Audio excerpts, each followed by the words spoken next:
ከመቼ ነው ያመለጠን? ተረጋጋ በቃ ቤት እንግባና እዛ ሲመጣ ጠብቀን እናወራዋለን። መምጣቱ አይቀርም ቤት። አዎ ኪራ፣ እሱን መከታተሉ ጥቅሙ ምንም እየታየኝ አይደለም። ቤት ገብተን ብንረጋጋ ይሻላል። እሺ ግን እናንተ እየተረዳችሁኝ አይደለም። እኔ ውስጥ የሆነ ነገር እየነገረኝ ነው። ኪራ ይኸውልህ፣ ለማሰብ እኮ መጀመሪያ ጭንቅላት መረጋጋት አለበት። በቃ ቤት እንግባና እናውራ።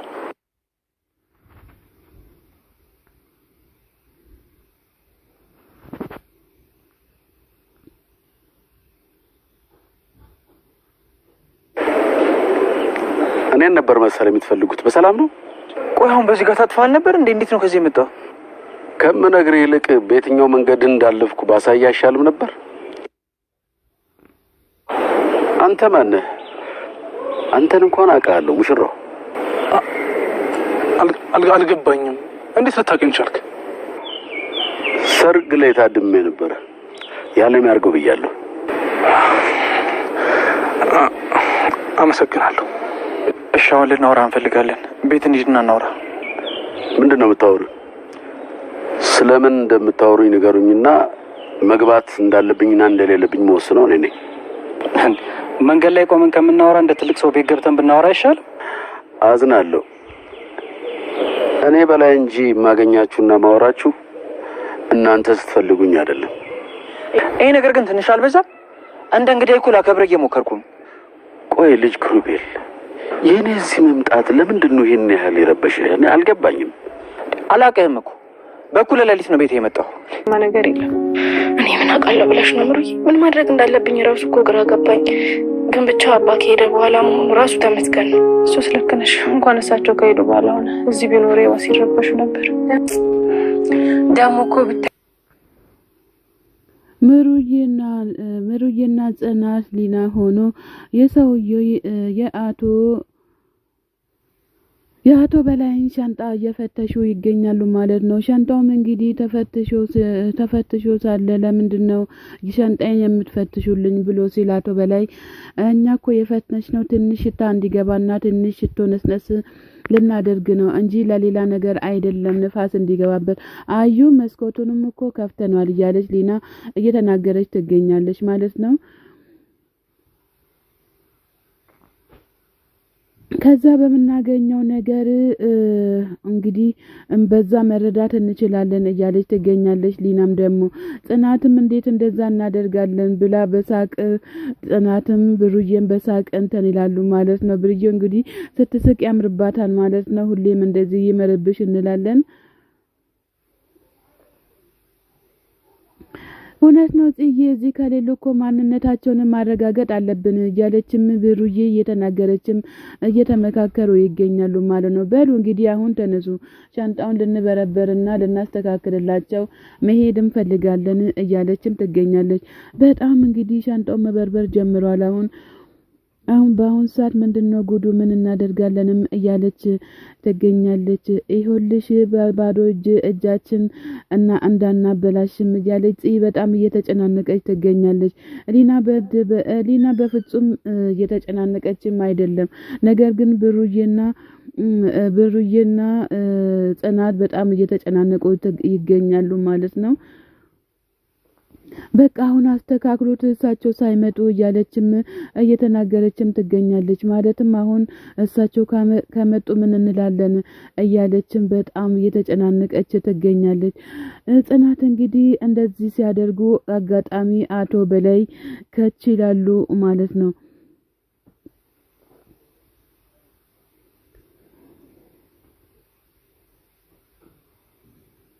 ምን እያደረጋችሁ ነው ደግሞ ሻንጣዬን ብሎ ሲሉ አቶ በላይ ሊና ምንም ያደረገው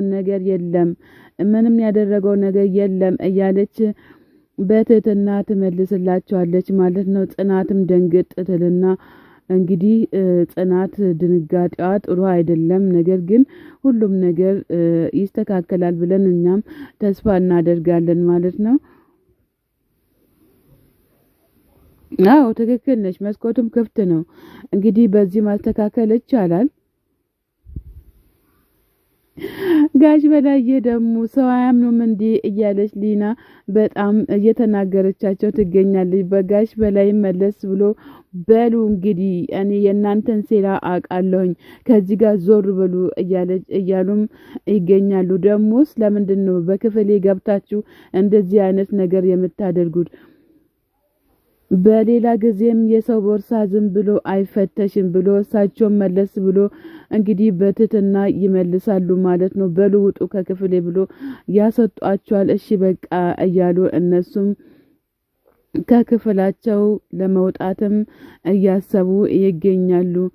እንግዲህ ጽናት በጣም ፈርታ ቢሆንም ሊና ደግሞ ያው ድፍረት አድርጋ ሻንጣቸውንም ፈትሻ ጨርሳለች ማለት ነው።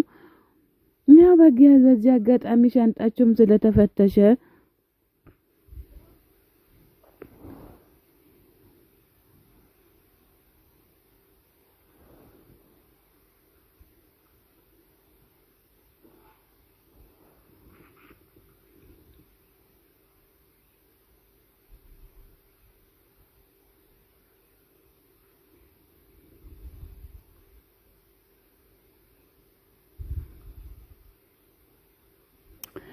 አቶ በላይ በጠዋት ተነስቼ ለራሴ ያፈላሁት ሻይ አለ። እናንተ ምን ፈልጋችሁ ነው? ሁሉንም ነገር ከጨረስኩኝ በኋላ ነው እንትን የሚለው የምናገረው እያሉ ይገኛሉ ማለት ነው። እንግዲህ በጣም ደስ በሚል ሁኔታ እሳቸውም እየረበሹን ይገኛሉ ማለት ነው።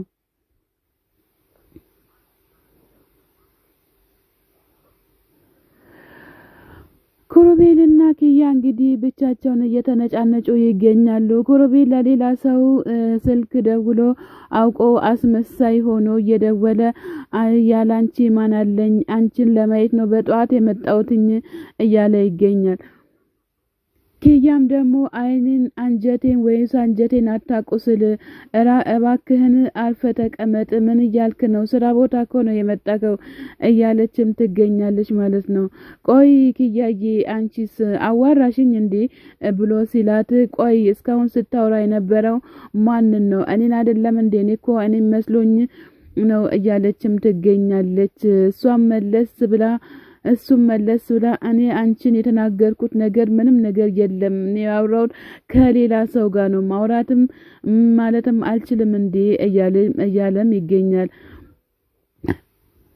እኔ ምለው ቆይ ምን አድርጊ ነው የምትለኝ? ለምንድን ነው ይሄን ያክል እኔን የምታሰቃየኝ? ምን አድርጊክ ነው እያለች ትገኛለች። ስለ ስራ ነው እንዴ አሁን ያወራከው? ለስራ ነው እንዴ የመጣከው ብላ ስትለው፣ አዎ ለስራ ነው የመጣከው፣ መፍትሄ አይደል እንዴ በስራ ላይ ቁጭ ብዬ ከሰው ጋር ከሌላ ሰው ጋር ማውራት እያለ በጣም እሷንም እያበሳጫት ይገኛል ማለት ነው። በበኩሉ እሱ እየተበቀላት ይገኛል። እሷ ግን በፍጹም አላወቀችም እንዲህ ምን ማድረግ እንደሚቻልም አልታወቀም ማለት ነው። እንግዲህ በበኩሏ ይሄ መስሪያ ቤት ነው እንጂ የጨዋታ ቦታ ወይም የቀልድ ቦታ አይደለም እያለች ትገኛለች ማለት ነው። ሄኖክም ከኔ ጋር እንዳትቃለጂ ብዬሽ ነበር፣ ነገር ግን ምንም ነገር ማድረግ አልቻልሽም እያላትም ለኪያ እየተናገራት ይገኛል ማለት ነው። እንግዲህ አቶ አባተ ሻያቸውንም እየጠጡ እዚህ ጋር እና ኬራን እያሰቃዩ ይገኛሉ ማለት ነው። አቶ አባተ ግን በስተመጨረሻ ትክክልም አልሰሩም እንላለን እኛም። ኬራም አቶ በላይ እየጠበቅንክ ነው፣ ለምንድን ነው የማትናገረው? ምንድን ነው ችግርክ? አባቴን እንዴት አገኘከው? እንዴትስ ከሱ ጋር ጓደኛ ሆንክ? እያለው ኬራ ለአቶ አባተ እየጠየቀው ይገኛል። አቶ አባተን ጽናት አንቺ እንደሱ አይደለሽም፣ እንደ ኬራ አይደለሽም፣ አንቺ ቀዝቀዝ ያልሽ ልጅ ነሽ እያሉ አቶ አባተ ለጽናት እየተናገሩ ይገኛሉ ማለት ነው። እንግዲህ ኬራም በጣም በሚያሳዝን ሁኔታ በጣም እየተከራከራቸውና ከየት ነው የመጡት፣ እንዴት አድርጎ ነው እዚህ ሊመጡ የቻሉት እያለ ኬራ እያለ ይገኛል። ኬራም የንግግራችን ሳጨርሱ እንዴት ነው ወዴት ነው የምትሄዱት እያለ ይገኛል። አቶ አባተን በቃችን ብርጭቆ አንሽልኝ እኔ ጠጥቼ ጨርሻለሁ እጥብ አድርገሽ አስቀምጪ እያሉ ጽናትን እየተናገሩ ወደ ክፍላቸው እያቀኑ ይገኛሉ ማለት ነው።